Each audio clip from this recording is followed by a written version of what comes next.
Dernière navigation jusqu'au port de Corfou. Gérer l'électricité, l'eau, la météo, les contraintes augmentent. Pour clôturer la saison, on termine en beauté. Mouillage de rêve, poissons étonnants et navigation sous spi. On vous emmène vivre un mois intense à bord d'Atypique.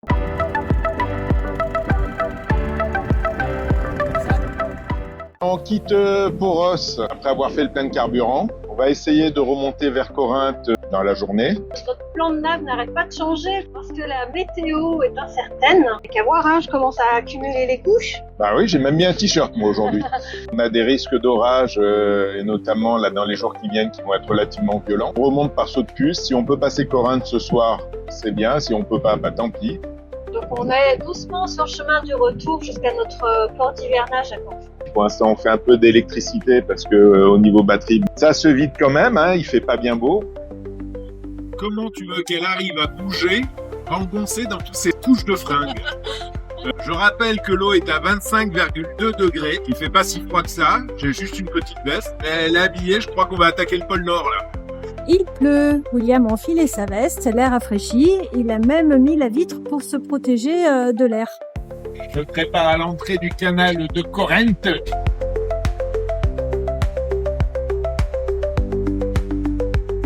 On va repasser le canal et cette fois de nuit. J'espère que je ne serai pas déçue. Prêt à affronter Corinthe. De nuit, les yeux bandés.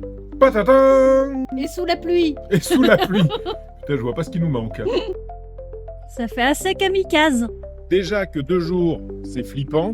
Alors de nuit, avec le bandeau, je vous dis que ça. Allez, retire-le. Ouais, ça sera plus facile.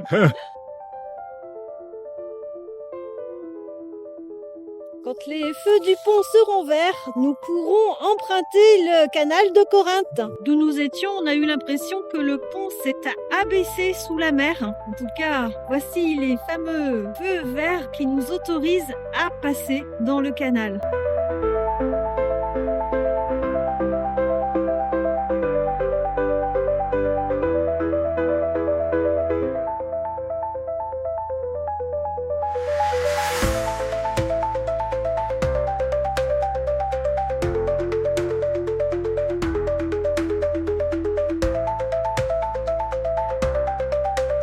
Maintenant, on est en droit de se poser la question que William a formulée il y a déjà quelques minutes. Quelle mer allons-nous trouver de ce côté-ci? Et voici les feux verts du dernier pont que nous allons franchir avant de sortir du canal.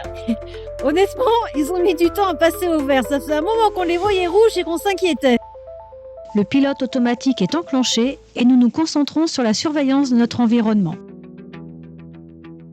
La mer est calme, dans la nuit on n'entend que le bruit des moteurs d'Atypique. Il nous tarde de faire une pause, la fatigue commence à se faire sentir.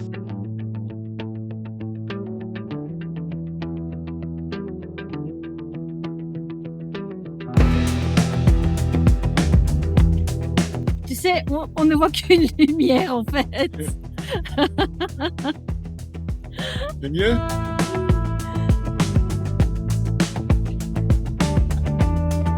L'avantage du rouge, c'est que ça n'éblouit pas sûr. Voilà, ça je te regarde. Tu verras le résultat à l'écran. Oui, mais à l'écran, mais toi je t'éblouis pas. Ah, moi. Je t'éblouis naturellement. 22h30. C'est moi le point rouge. 22h30 depuis ce matin, 10h que nous sommes partis de Poros. Eh bien, ma foi, on a beaucoup navigué. On a passé Corinthe, on est dans un port. Il est temps de manger un morceau et d'aller faire un gros dodo.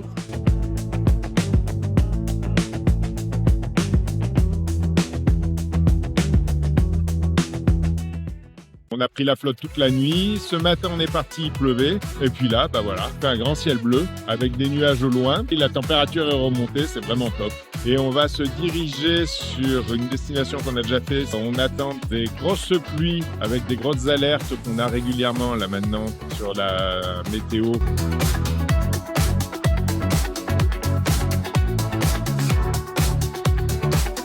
On est ancré à Trisonia où on va passer quelques jours puisqu'ils annoncent de grosses pluies sur la Ionienne.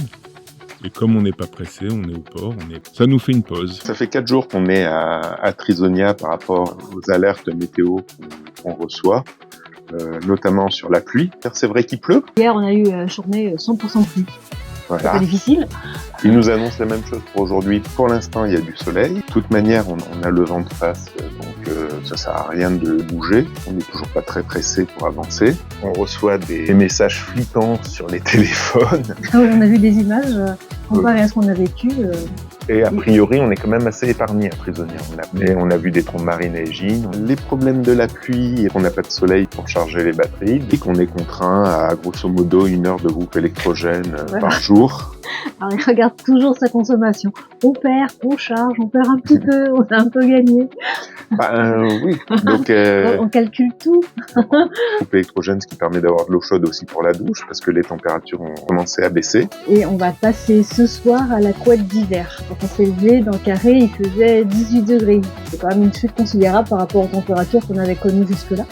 On est dans une période où il arrive à faire chaud en journée. Par contre, le matin et le soir, il y a une fraîcheur vraiment inconfortable. On tarde un peu de bouger. Trisonia, c'est sympa. Alors c'est sympa, Les mais tavernes sont bien. il ne reste plus qu'une ouverte.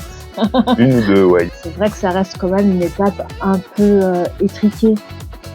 On est mieux si on était 100% au mouillage parce qu'on peut profiter d'une éclaircie pour aller se dégourdir les jambes, parce qu'on peut facilement jeter les ordures ménagères plutôt que de les stocker. Maintenant, je vais attendre au niveau météo d'avoir un peu de vent dans mon sens pour pouvoir avancer, mais on va finalement continuer par avancer, je pense, par petits sauts de puce. Surtout que les journées ont bien raccourci. Et si on pouvait en plus éviter d'être mouillé, je sais que j'en demande beaucoup, mais ça serait bien. Voilà. Donc, la suite, on sait pas quand. À suivre. William étudie les prévisions météorologiques, mais aucun modèle ne nous prédit ce qui nous attend vraiment. Il faut dire, les cartes météo, ce n'est pas le jeu de tarot de Madame Irma.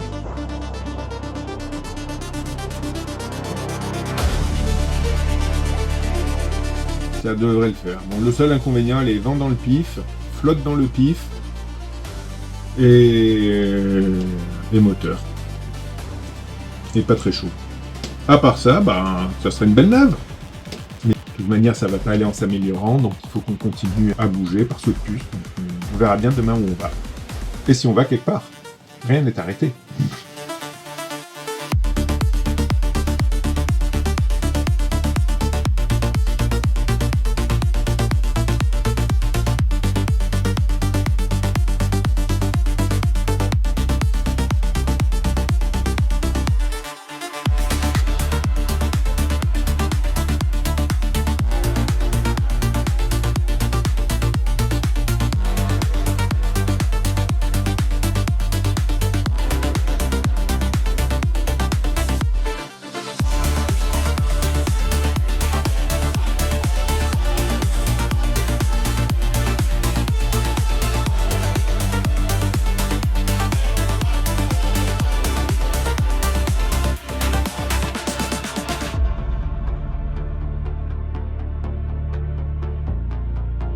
On est arrivé à Hormos Oxia, où on était déjà venu. Ouais. C'est notre planque ici, en fait. Ouais. C'est Mésolonghi, peut-être le souvenir de l'encre avec 46 degrés, mais ça ne nous est pas trop envie.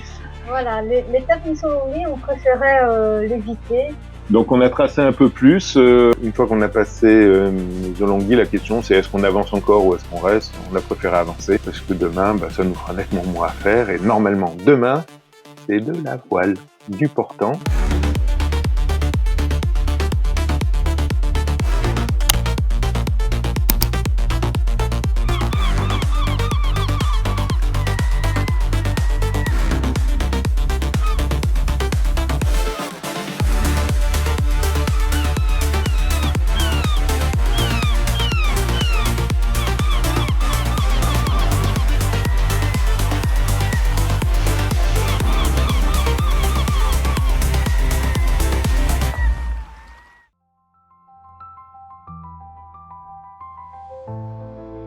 On rentre dans le golfe d'Astakos.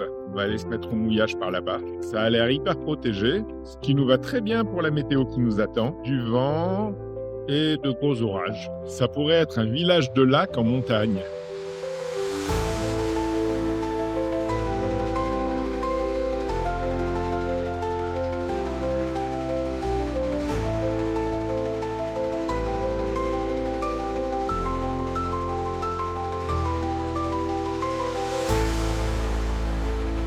C'est les nuages qui sont en train de manger le relief. Ça n'a plus rien à voir avec la luminosité d'hier.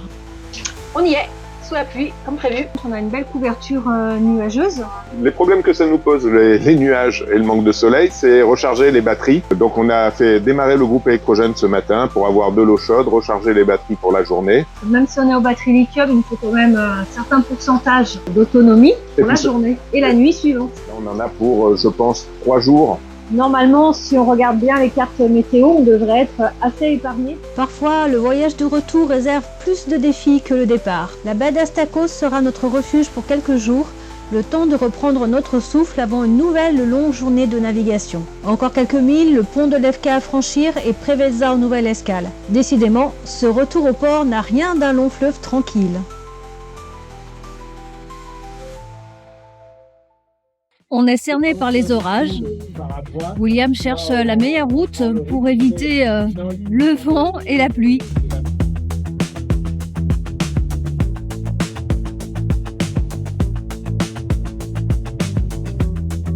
William voudrait passer le canal à l'ouverture de 14h. La stratégie consiste à adopter la bonne vitesse pour ne pas avoir à stationner devant l'entrée du canal qui est un peu problématique parce que très étroite.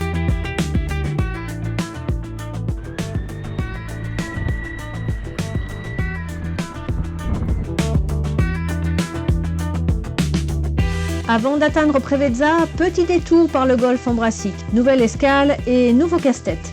L'énergie, tout va bien, mais l'eau douce, disons que ça se complique un peu pour un plaisancier compagnon de route, car son tirant d'eau ne lui permet pas d'entrer faire le plein au port. L'approvisionner devient notre défi du jour. Vous allez voir qu'avec un peu de système D et un long tuyau de douchette, on peut sauver les cuves et la douche. Certains font des transferts de compétences, nous on s'apprête à faire du transfert d'eau.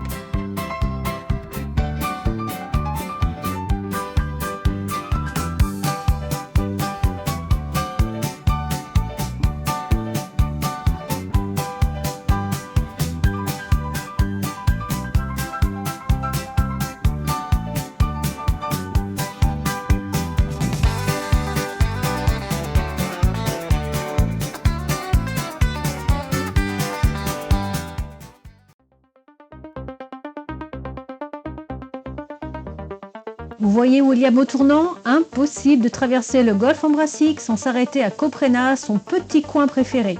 Il faut dire que l'endroit a du charme. Et devinez quoi? On est parti en chasse photo à la tortue.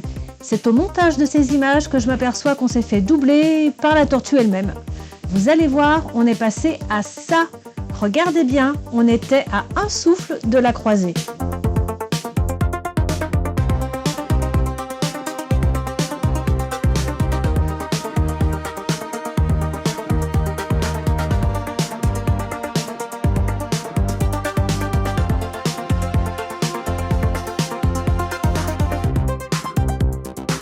Encore une petite journée de pluie, c'est aussi ça le bateau. J'en profite pour rincer mes palmes. On a profité de ces quelques jours aussi pour enlever tous les taux d'été. On a une visibilité complètement bouchée, donc on a 2-3 jours comme ça. Bon, c'est pas aujourd'hui qu'ils vont produire hein, les panneaux, ça c'est clair. La baume est déplacée de gauche à droite en fonction des rayons du soleil pour essayer de produire de l'électricité. Honnêtement, le groupe électrogène tourne beaucoup. On le fait tourner à peu près 2 heures par jour.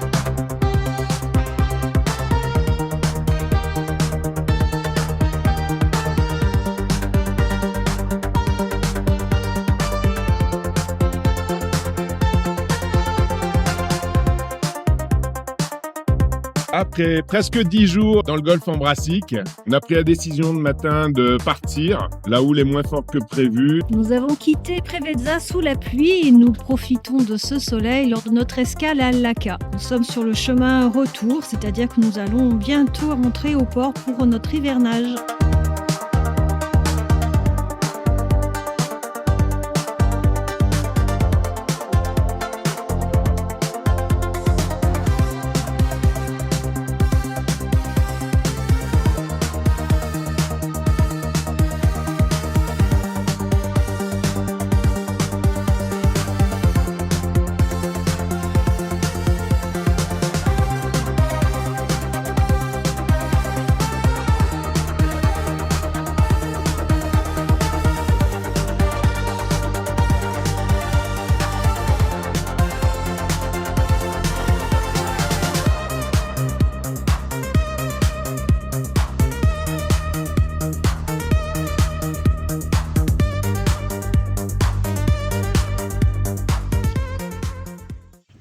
Maintenant, je coupe la musique et je vous laisse écouter le bruit des poissons lorsqu'ils rongent les micro-organismes, comme des algues, accrochés à la coque d'Atypique. À l'intérieur du catamaran, les sons résonnent encore plus. Incroyable, non ?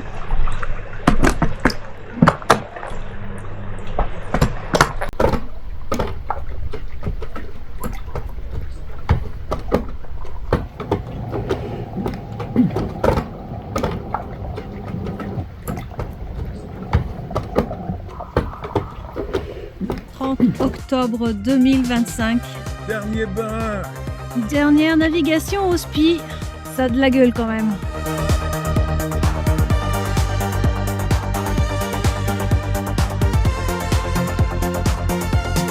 Dernière journée de voile de la saison.